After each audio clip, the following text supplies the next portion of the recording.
teman-teman, bertemu lagi di channel Cerita Putri. Saya Putri Dianrasari. Kali ini saya akan bercerita tentang Legenda Ciung Wanara bagian pertama. Sebelum kita mulai ceritanya, subscribe dan tekan tombol loncengnya ya.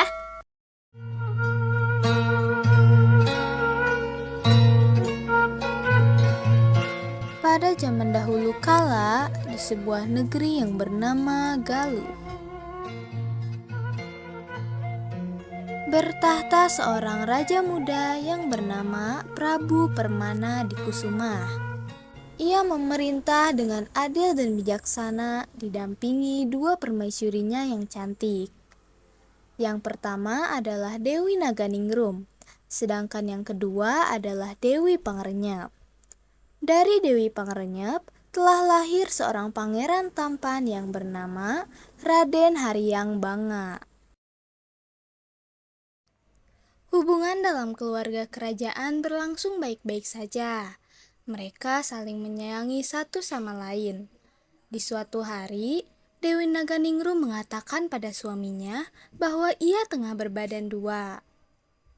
"Aku bahagia sekali mendengarnya, Adinda. Semoga kelak anak kita lahir dengan sehat," kata raja. "Ya Kakanda, aku pun mengharapkan demikian." Dewi Naganingrum tersenyum bahagia.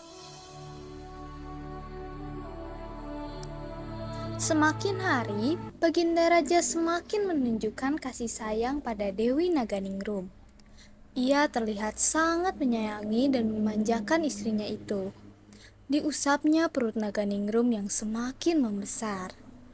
"Dinda Dewi, kelak kalau anak ini lahir laki-laki, aku akan memberinya nama Pangeran Manarah." "Nama yang indah sekali, Kakanda. Semoga saja dia akan sebaik dirimu dan mencintai rakyat Galuh," ucap sang permaisuri. Tapi tidak semua merasa bahagia. Dewi Pangerenyep merasa raja terlalu menyayangi Naganingrum dan tidak menyayanginya lagi. Hatinya cemburu. Perlahan-lahan timbul rasa marah dan benci pada Naganingrum.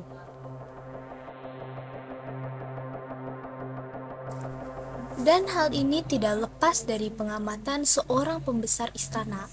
Dialah Patih Arya Kebonan. Patih ini memiliki rasa iri hati pada raja. Timbul niat dalam hatinya untuk menghasut Dewi Pangerenyep. "Tuanku Putri, aku tahu kegundahanmu." Patih Arya Kebonan mencoba mendekati Pangerenyep yang sedang melamun seorang diri.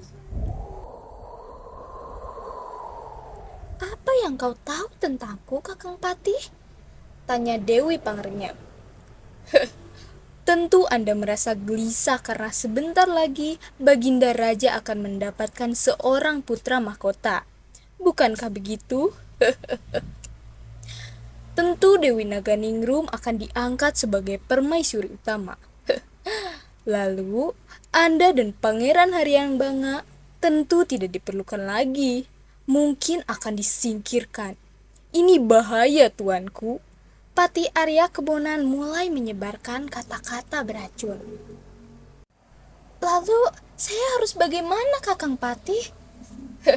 "Singkirkan Naganingrum dan putranya, tuanku Putri." "Wah, apakah itu mungkin? Bagaimana caranya?" Dewi Pangerenyep sudah mulai terhasut.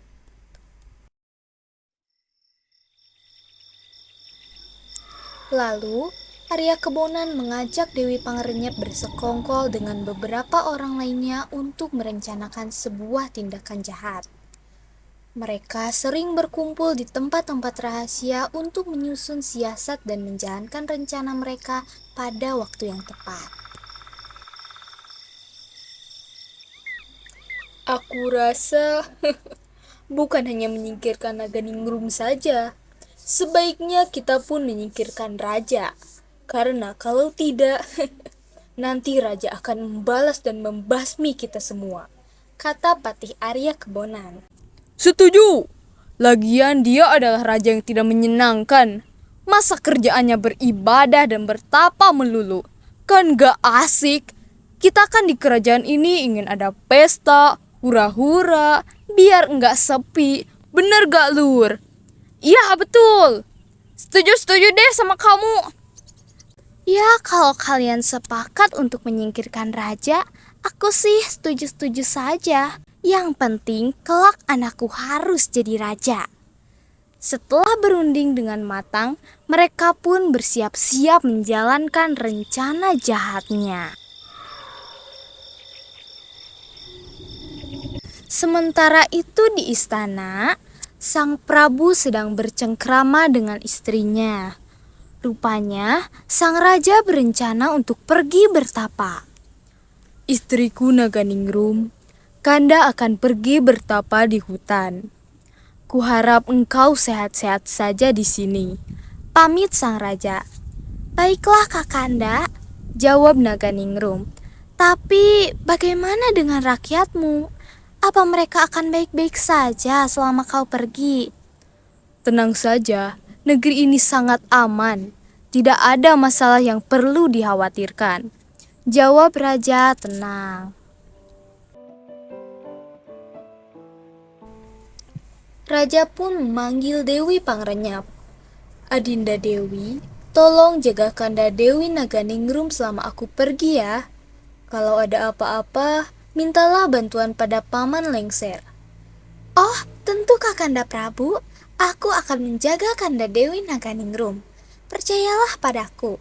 Pokoknya Kanda Prabu tenang sajalah. Semua akan aku tangani. Katanya manis sekali. Terima kasih atas ketulusan hatimu, Adinda. Kata Prabu Permana, tidak ada sedikit pun kecurigaan dalam hatinya.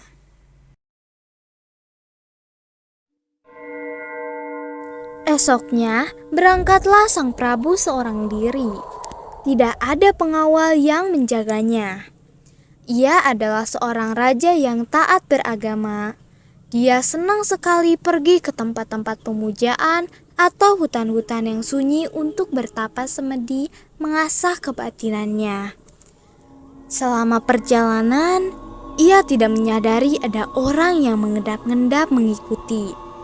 Ia pun tidak berprasangka bahwa sesuatu yang buruk mungkin saja terjadi. Pada suatu malam, di istana, Dewi Naganingrum merasakan perutnya sakit. Sepertinya aku akan segera melahirkan Paman Lengser. Tolong panggilkan Ambu Paraji. Perintah Naganingrum kepada pelayan setianya itu. Nyai Dewi sudah mau melahirkan? Baik, Mamang akan segera memanggil si Ambu. Ambu, mana si Ambu teh? Ini si Nyai mau melahirkan. Ini Ambu mah Aki, ada apa manggil-manggil? Itu cepat, Nyai Permaisuri mau melahirkan. Cepat ambil peralatan dan air hangat Aki.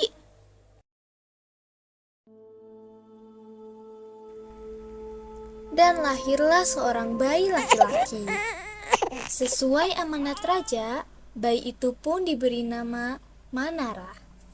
Aih, tampan sekali bayinya Nyai, mirip sekali sang raja ya, kata Ambu Paraji. Iya Ambu, semoga Kakanda Prabu segera datang melihat anaknya, harap Naganingrum.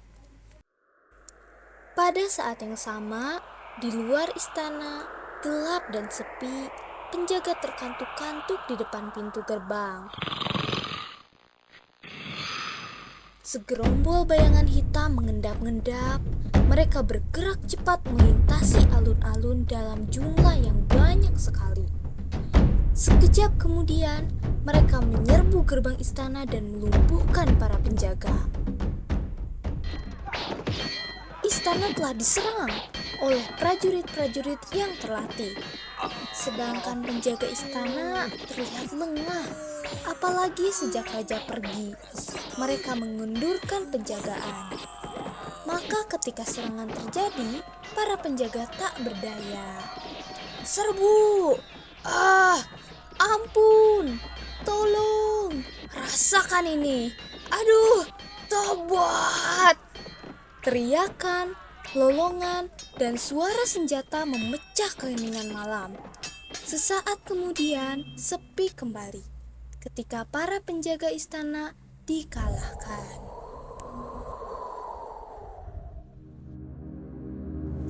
Dan terungkap siapa di balik pemberontakan itu, yaitu Patih Arya Kebonan. Sekarang ia telah menangkap semua abdi istana, termasuk Lengser dan Ambu Paraji. Hei Lengser, mana sang permaisuri? Dia ada di dalam, Patih. Tapi mengapa kau lakukan ini? Mengapa kau tega hianat kepada raja? Ki Lengser bertanya, terlihat marah pada Arya Kebonan. Diam, jangan banyak bicara kau Lengser. Apa kau masih ingin hidup? Tentu saja aku masih ingin hidup, atuh Patih, jawab Lengser kesal. Arya Kebonan berbalik pada prajurit. Prajurit, cepat kalian cari Naganingrum dan bayinya. Bawa kemari. Baik, Tuan. Dewi Naganingrum duduk di kamarnya. Ia tahu tahta sang raja telah jatuh. Namun sang permaisuri berusaha tenang. Prajurit datang menanyakan di mana bayinya. Namun Naganingrum diam saja. Para prajurit mencari-cari, tapi sang bayi tidak ada di sana, lenyap tanpa jejak. Saat diberitahu bahwa bayi itu hilang, Arya Kebonan marah. Hah? Masa hilang? Terus cari sampai dapat. Pencarian itu dilanjutkan, tapi bayi tetap tidak ditemukan. Karena tidak bersedia menunjukkan di mana bayinya, sang permaisuri dijebloskan ke dalam penjara. Dewi Naganingrum menghadapinya dengan tabah. Ia menganggap itu semua sebagai cobaan hidup yang harus ia terima.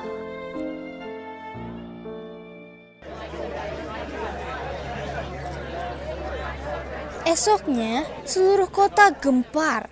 Rakyat telah mengetahui kerusuhan yang terjadi. Mereka berkerumun di alun-alun penuh rasa was-was dan penasaran. Di depan istana, Patih Arya Kebonan berdiri bersama para pengawalnya. Ia harus meredam suasana tegang itu agar tidak berlarut-larut. Sebab ia takut jika rakyat tahu kejadian yang sebenarnya akan menimbulkan api pemberontakan. Ia suruh Ki Lengser untuk menenangkan orang-orang. Setelah tenang, Patih Arya Kebonan ditemani Dewi Pangrenyep membuat pengumuman yang sangat mengejutkan. Wahai rakyat sekalian, tadi malam terjadi sesuatu yang aneh.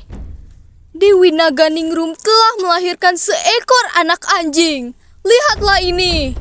Seketika suasana riuh, orang-orang kaget, lalu Arya Kebonan melanjutkan. Karena telah beranak seekor anjing, sang raja telah melarikan diri karena malu. Ini adalah pertanda buruk. Ini adalah murka para dewa pada Naganingrum dan raja. Maka kita harus menghukum Naganingrum dan turunkan sang raja. Dan kita angkat Pangeran Haryang Banga sebagai gantinya. Setuju? Suasana semakin riuh. Rakyat bingung mendengar fitnah kejam itu. Ada yang heran namun tak berani membantah. Mereka takut pada deretan prajurit yang ada di sana. Tapi ada juga yang percaya pada omongan Patih Kebonan. Dan tiba-tiba seseorang yang berteriak, "Hidup Haryang Banga! Hidup Arya Kebonan! Naganingrum harus dihukum!" Dan ada juga yang berkata, "Setuju, setuju, setuju!" Setelah suasana gaduh reda dan perlahan-lahan rakyat membubarkan diri. Arya Kebonan dan Dewi Pangrenyep senang. Mereka merasa siasatnya telah berhasil.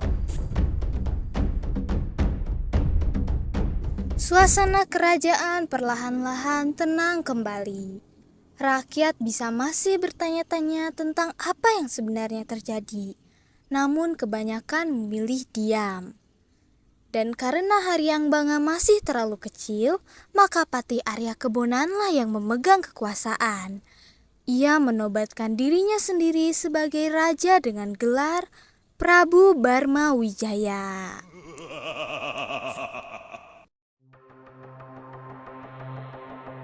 Kembali ke kejadian malam itu. Sebenarnya apa yang terjadi dengan Pangeran Manara? Ketika pertempuran terjadi, Naganingrum memerintahkan Paman Lengser untuk membawa Sang Manarah pergi. Lalu pelayan setia itu mengendap-endap keluar istana dan berlari menuju sungai Sipatahunan. Setibanya di tepi Sipatahunan, dia menempatkan sang pangeran ke dalam sebuah wadah, meletakkan sebutir telur ayam di samping sang bayi dan mendorong wadah itu agar hanyut.